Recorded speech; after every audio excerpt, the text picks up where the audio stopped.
What's up, YouTube? I wanted to give everyone a quick tour of the fish room slash man cave. So here's the fish room slash man cave slash escape from the house slash poker room slash home office. So this is what I call the softy tank. All of these fish I got from a family out in San Fernando Valley. They were all 10 years old when I got them. I've had them about 2 months. They all came together minus the 2 clowns. And there's also a 6-line wrasse and a pink Smith damsel that I had previously, but all of the other fish came together. They were all purchased when they were little. The hippo tang, they called it baby blue because it was about the size of a $50, and now it's about 6 or 7 inches nose to tail. Yellow tang's missing a bit of his top fin. He was like that when I got him. It is growing back, but to me, I just kind of think of it as he's got a mohawk. But they're all very cool, personable fish. The flame angel, absolutely love that fish. It's just a pretty fish.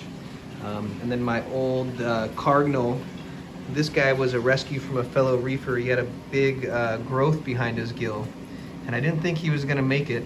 That was 3 years ago, and he's still hanging on. You can kind of see the growth there, his gill plate sticking out on the one side. But he eats fine, acts fine. He's nice and fat and healthy, and he's a pretty cool fish. Because he's kind of lazy and red-eyed, he got the nickname the pothead, so he's pretty cool. Clowns, these guys are little terrors. I stick my hands in and they attack me, but they are pretty fish, and they do host all of the anemones. You'll catch them at any given time in all kinds of anemones. They basically just jump around from anemone to anemone. But very, very cool tank. This big leather, it's about, let's see if we can take a look from the top. It's almost 2 feet wide. That came from a local reefer whose tank crashed and almost everything died. Actually, that's where those 2 clowns came from as well. But that's a massive leather, and it's one of my favorite in this tank. The anemones, I started with 1, and then from the same breakdown as the leather, I got about 3 more. Now there's 18 to 20 nems in here, so they've just been multiplying like crazy. It's got a display refugium down there, but the lights run opposite from the top, so not very good viewing now. Then we've got the Reef Savvy. The Reef Savvy I purchased used in February of 2020. Once I got it set up, I started cycling with a couple bags of live sand, and the rest was all dry sand. There's 120 pounds of the heaviest argonite I could find, as well as all the rocks were live. It got fish after the first couple months, and then it was coralless all the way through October of 2020. I moved the tanks from the last location to this location in October, and at that point I broke down my 90-gallon bow front and added all of the SPS and my favorite LPS corals and all of my favorite fish to this tank, including my big clam.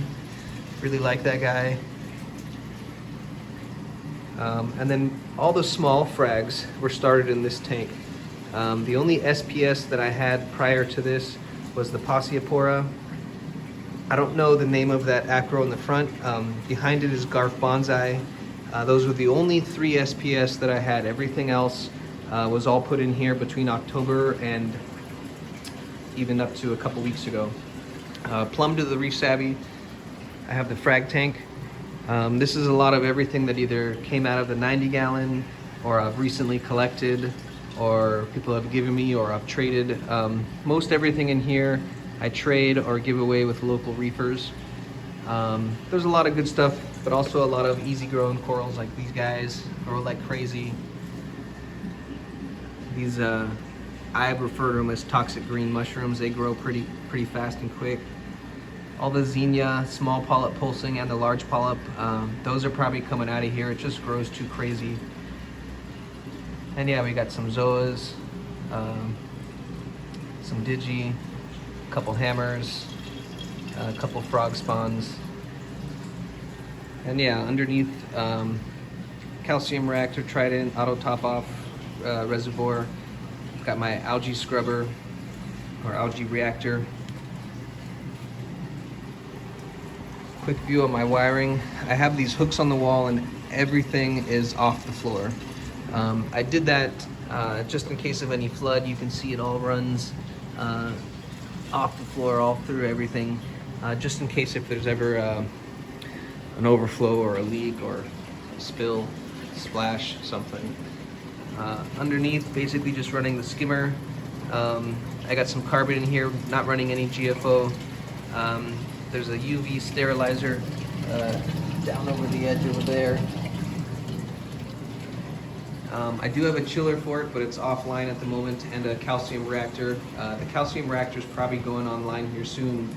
Since I added the calcium reactor, I have been experiencing lower pH than I'd like. My pH swings between 7.9 to 8.1. Prior to the calcium reactor, I was at about 8.3, 8.2 at night.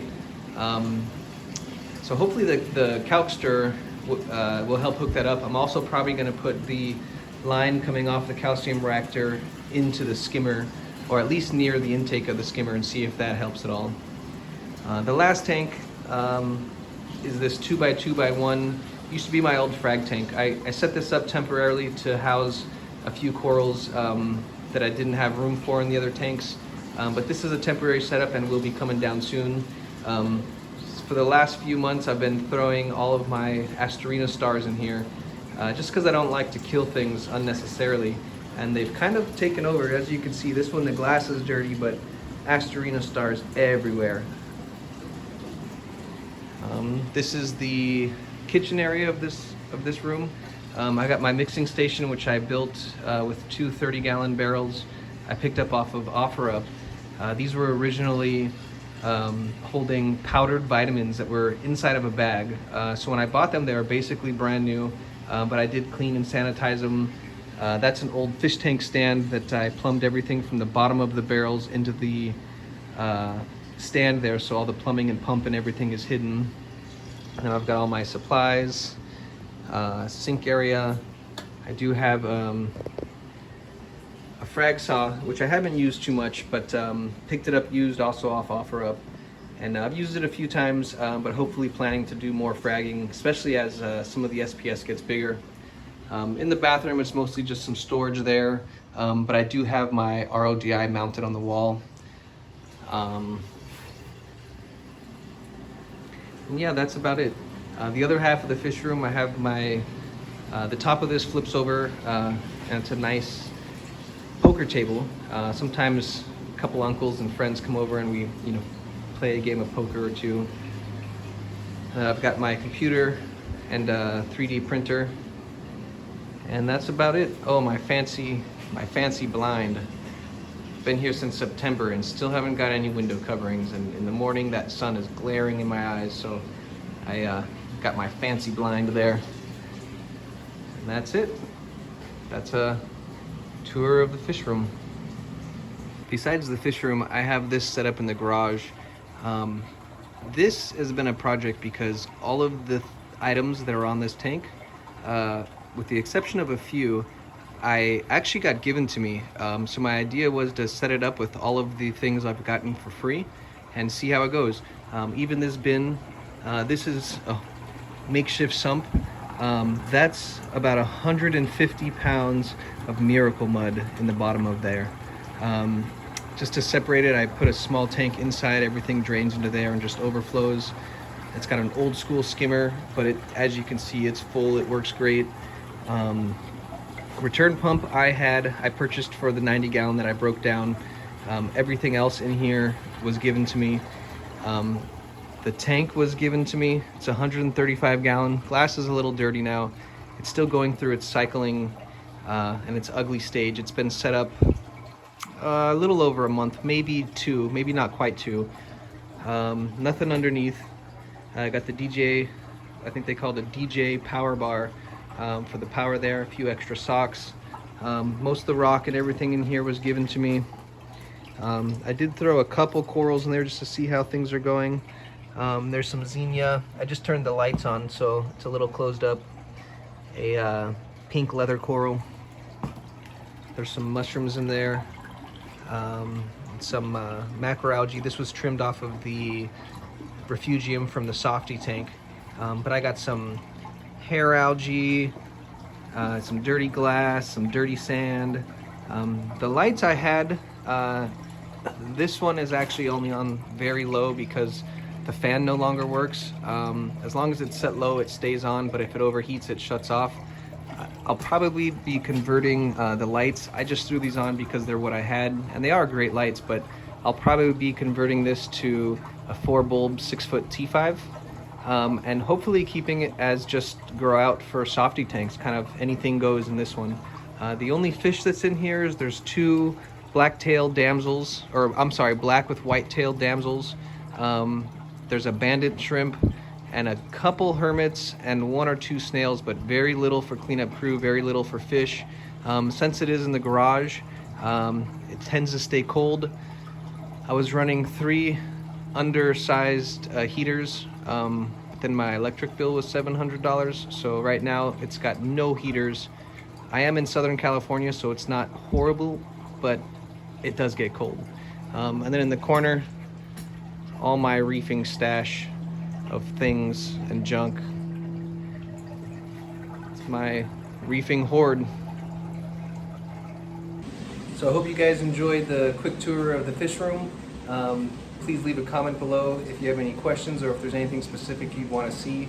I'm planning on doing videos where I go through each tank individually, go through the equipment, some of the history, timeline, that kind of stuff. Thanks for watching.